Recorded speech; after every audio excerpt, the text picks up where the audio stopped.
നമസ്കാരം. മലയാളി വാർത്ത ഇൻസൈഡിലേക്ക് സ്വാഗതം. അങ്ങനെ രാഹുൽ മാങ്കൂട്ടത്തിൽ ആശ്വാസകരമായ ഒരു ദിവസം തന്നെയാണ് ഇന്ന്. പക്ഷേ രാഹുലിനെ പിടികൂടും മുന്നേ തന്നെ രാഹുലിന്റെ ഗർഭകേസുമായി ബന്ധപ്പെട്ട് അകത്തായ ഒരു വ്യക്തി കൂടിയുണ്ട്, രാഹുൽ ഈശ്വർ. ഏതെങ്കിലും ഒരു രാഹുൽ മതി എന്ന് പോലീസ് തീരുമാനിച്ചപ്പോൾ രാഹുൽ മാങ്കൂട്ടത്തിന് പകരം ഇപ്പോൾ അകത്ത് കിടക്കുന്നുവെന്നാണ് സോഷ്യൽ മീഡിയയിലൊക്കെ പരിഹാസമുയരുന്നത്. അങ്ങനെ ചരിത്രത്തിൽ തന്നെ ആദ്യമായി ആരുടെയോ ഒരു ഗർഭക്കേസിൽ ഒരു ബന്ധവുമില്ലാതെ ഒരാൾ അകത്തുപോയിരിക്കുന്നു.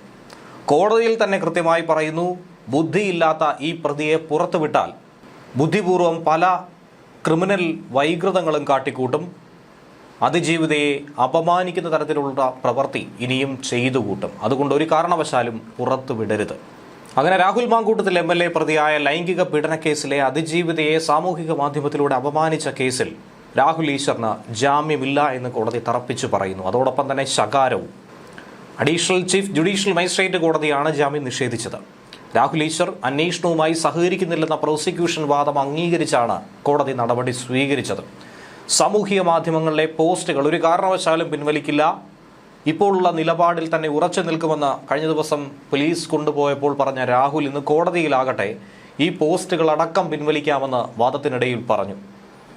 എന്നാൽ കുറ്റകൃത്യത്തിന്റെ ഗൗരവം ചൂണ്ടിക്കാട്ടി കോടതി ജാമ്യം നിഷേധിച്ചു. രാഹുൽ മാങ്കൂട്ടത്തിൽ കേസിന്റെ FIR വീഡിയോയിലൂടെ വായിച്ചു പറയുക മാത്രമേ താൻ ചെയ്തുള്ളൂ എന്നാണ് രാഹുൽ ഈശ്വറിന്റെ അഭിഭാഷകൻ കോടതിയിൽ പറഞ്ഞത്. അല്ലാതെ അതിജീവിതയെ മോശപ്പെടുത്തുന്ന യാതൊരുവിധ കാര്യങ്ങളും പറഞ്ഞിട്ടില്ല. അപമാനിക്കണമെന്ന ഉദ്ദേശമേ തനിക്കില്ലായിരുന്നു. അത്തരം വീഡിയോ ഉണ്ടെന്ന് ബോധ്യപ്പെട്ടാൽ അത് പിൻവലിക്കാൻ തയ്യാറാണെന്നും രാഹുലിന്റെ അഭിഭാഷകൻ പറഞ്ഞു. പക്ഷേ സ്ത്രീകൾക്കെതിരായിട്ടുള്ള അതിക്രമങ്ങൾ, പ്രത്യേകിച്ചും ബലാത്സംഗവും ഇതുപോലെ പീഡനക്കേസുമൊക്കെയായി ബന്ധപ്പെട്ട് വരുമ്പോൾ അത് പുറത്തുവിടാനുള്ള അനുമതി ആർക്കും തന്നെയില്ല. ഇരയുടെ വിവരങ്ങൾ, ഇര പറഞ്ഞിരിക്കുന്ന പരാതി അത് വായിച്ചു കേൾപ്പിക്കാൻ കേസുകളുടെ FIR എങ്ങനെയാണ് ഒരു പരസ്യ രേഖയാകുന്നത്, അതെങ്ങനെയാണ് പുറത്തുവിടാൻ കഴിയുന്നത്? ജാമ്യഹർജിയെ എതിർത്തുകൊണ്ട് തന്നെ പ്രോസിക്യൂഷനും രംഗത്ത് വന്നു. മോശപ്പെടുത്തുന്ന വീഡിയോ പ്രചരിപ്പിച്ച ശേഷം പിൻവലിക്കുന്നതിൽ എന്തർത്ഥമുണ്ട്, അതിലെന്തെങ്കിലും കാര്യമുണ്ടോ എന്നാണ് അഡീഷണൽ പബ്ലിക് പ്രോസിക്യൂട്ടർ അരുൺ ചോദിച്ചത്. പരാതിക്കാരിയെ അപമാനിച്ച കേസിൽ രാഹുൽ ഈശ്വർ 5ാം പ്രതിയാണ്. രാഹുൽ ഈശ്വറിനെ നേരത്തെ തിരുവനന്തപുരം മെഡിക്കൽ കോളേജ് ആശുപത്രി പ്രത്യേക സെല്ലിലേക്ക് മാറ്റിയിരുന്നു. ജയിലിലെത്തിയ ഉടൻ തന്നെ നിരാഹാര സമരം ആരംഭിച്ച രാഹുൽ ഒരാഹാരവും കഴിക്കാൻ തയ്യാറാകാത്തതിനെ തുടർന്നായിരുന്നു ഈ നടപടി. ഇതിനിടെ രാഹുൽ ഈശ്വർ ആകട്ടെ ജില്ലാ സെഷൻസ് കോടതിയിലും ജാമ്യ ഹർജി കൊടുത്തിരുന്നു. ഇതേ തുടർന്ന് കഴിഞ്ഞ ദിവസം അഡീഷണൽ ചീഫ് ജുഡീഷ്യൽ മജിസ്ട്രേറ്റ് വാദം കേൾക്കുന്നത് മാറ്റിവെച്ചു. തുടർന്ന് സെഷൻസ് കോടതിയിലെ ജാമ്യ ഹർജി പിൻവലിച്ചു. പിന്നീടാണ് വാദം കേട്ടത്. ജില്ലാ കോടതിയിൽ ജാമ്യ ഹർജി നിലനിൽക്കെ കീഴ്ക്കോടതിയിൽ വീണ്ടും ഹർജി ഫയൽ ചെയ്തത് നിയമവിരുദ്ധമാണ്. പോലീസ് കസ്റ്റഡിയിൽ വാങ്ങിയിട്ടും രാഹുൽ അന്വേഷണവുമായി ഒരു തരത്തിലും സഹകരിക്കാത്ത രീതിയിലാണ് മുന്നോട്ട് പോകുന്നതെന്നും പ്രോസിക്യൂഷൻ പറഞ്ഞു. പീഡനക്കേസിലാകട്ടെ പ്രതിയായ രാഹുൽ മാങ്കൂട്ടത്തിലെ സഹായിക്കുന്ന നടപടികളാണ് ഈ പ്രതി ചെയ്തുകൊണ്ടിരിക്കുന്നതെന്നാണ് പ്രോസിക്യൂഷൻ കോടതിയിൽ വാദിച്ചത്.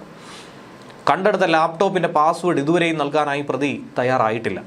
ഇത് അന്വേഷണത്തെ തന്നെ സാരമായി ബാധിച്ചിട്ടുണ്ട്. ന്യായീകരിക്കാൻ കഴിയാത്ത കാര്യങ്ങളാണ് പ്രതി ചെയ്തു കൂട്ടുന്നത്. രാജ്യത്തെ തന്നെ നിയമ സംവിധാനത്തെ വെല്ലുവിളിക്കുന്നതായും പ്രോസിക്യൂഷൻ കോടതിയെ അറിയിച്ചു. പ്രതി ഒരു ബുദ്ധിയില്ലാത്ത ആളാണെന്നാണ് പ്രതിഭാഗം കോടതിയിൽ പറഞ്ഞത്. എന്നാൽ ചെയ്യുന്നതാകട്ടെ ബുദ്ധിയുള്ള നീക്കങ്ങളും. അങ്ങനെ രാഹുലിനെ വീണ്ടും കസ്റ്റഡിയിൽ കിട്ടാനുള്ള അപേക്ഷയും പോലീസ് കോടതിയിൽ നൽകിയിട്ടുണ്ട്. നേരത്തെ ജാമ്യാപേക്ഷ തള്ളിയ ജില്ലാ സെഷൻസ് കോടതി രാഹുൽ ഈശ്വറിനെ റിമാൻഡ് ചെയ്തിരുന്നു. തുടർന്ന് പോലീസ് കസ്റ്റഡിയിൽ വാങ്ങി രാഹുലിനെ ഇന്നലെ ഉച്ചയ്ക്ക് ശേഷമായിരുന്നു പൂജപ്പുര സെൻട്രൽ ജയിലിലേക്ക് പ്രവേശിപ്പിച്ചത്. പരാതിക്കാരിയെ തിരിച്ചറിയാൻ കഴിയുന്ന വിധത്തിലുള്ള വിവരങ്ങൾ രാഹുൽ ഈശ്വർ പങ്കുവച്ചുവെന്നും അതുപോലെ തന്നെ രാഹുൽ ഈശ്വറിന്റെ ലാപ്ടോപ്പിൽ നിന്നും ഇത്തരത്തിലുള്ള വിവരങ്ങളുണ്ടെന്നുള്ള വിവരവും ചൂണ്ടിക്കാട്ടിയാണ് പോലീസ് കേസെടുത്തത്.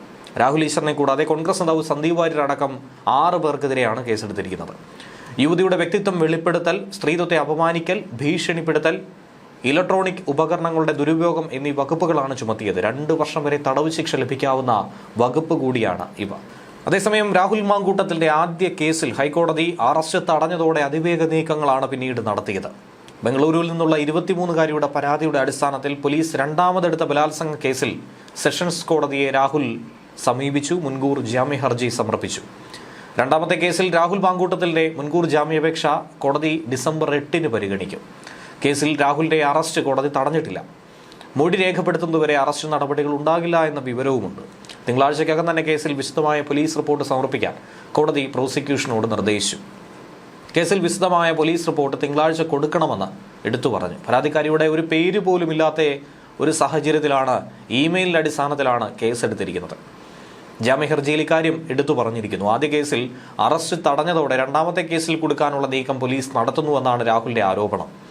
ഹൈക്കോടതി ഉത്തരവ് വന്നതിന് തൊട്ടു പിന്നാലെ അഭിഭാഷകൻ ശാസ്തമംഗലം അജിത് കുമാർ തിരുവനന്തപുരം ജില്ലാ സെഷൻസ് കോടതിയിൽ രണ്ടാമത്തെ ബലാത്സംഗ കേസിൽ മുൻകൂർ ജാമ്യ ഹർജി ഫയൽ ചെയ്യുകയും ചെയ്തു. കോടതി അത് ഫയലിൽ സ്വീകരിച്ചു. പരാതിക്കാരി ആരെന്ന് പോലും അറിയില്ലെന്നും അവരുടെ മൊഴി ഇതുവരെ പോലീസ് രേഖപ്പെടുത്തിയിട്ടില്ലെന്നുമാണ് രാഹുൽ ഹർജിയിൽ പറയുന്നത്. പക്ഷേ തന്നെ അറസ്റ്റ് ചെയ്യാൻ നീക്കം നടക്കുന്നു, തന്നെ കൊടുക്കാനുള്ള നീക്കമാണ് നടക്കുന്നതെന്ന് മുൻകൂർ ജാമ്യ ഹർജിയിൽ വാദിക്കുന്നു. അറസ്റ്റ് താൽക്കാലികമായെങ്കിലും തടയണമെന്ന് ലക്ഷ്യമിട്ടാണ് ഹർജി കൊടുത്തിരിക്കുന്നത്. അന്വേഷണവുമായി ഏതറ്റം വരെ വേണമെങ്കിലും സഹകരിക്കാമെന്നും രാഹുൽ പറയുന്നുണ്ട്. KPCC അധ്യക്ഷന് വന്നൊരു പരാതിയാണ് DGPക്ക് കൈമാറിയത്. അതിൽ അന്വേഷണ സംഘത്തെ നിയോഗിക്കുകയും പരാതിയിൽ പറഞ്ഞിരിക്കുന്ന കാര്യങ്ങളുടെ അടിസ്ഥാനത്തിൽ മാത്രം FIR രജിസ്റ്റർ ചെയ്തിരിക്കുകയുമാണ് ചെയ്തിരിക്കുന്നത്. ഇതുവരെ പരാതിക്കാരുടെ മൊഴി പോലും എടുത്തിട്ടില്ല. അതിന് അന്വേഷണ സംഘത്തിന് കഴിഞ്ഞിട്ടില്ല. ഫോണിൽ ബന്ധപ്പെട്ട് മൊഴി രേഖപ്പെടുത്താനുള്ള ആവശ്യം പോലീസ് ഉന്നയിച്ചെങ്കിലും പരാതിക്കാരി ഇതുവരെയും അതിനോട് സഹകരിക്കുന്നുമില്ല. ന്യൂസ് ഡെസ്ക് വെളിവാർത്ത ഇൻസൈറ്റ്.